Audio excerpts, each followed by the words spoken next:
Невработеноста во земјава во последниот квартал од 2013 се намалила за речиси 2% во споредба со истиот период 2012.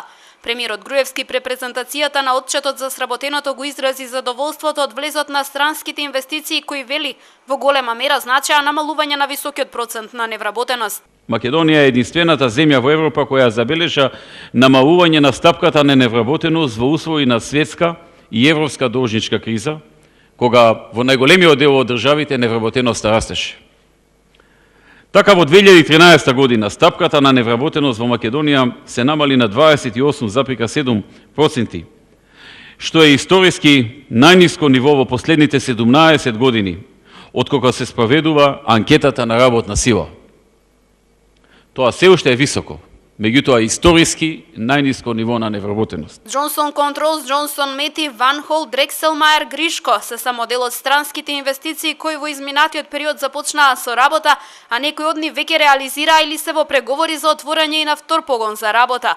Во моментов, вели Груевски, највисока е и стапката на вработеност, која изнесува над 40%. Во 2013 за прв пат стапката на вработеност надмина 40%, што е најдобро остварување откако се спроведува анкетата на работна сила воопшто.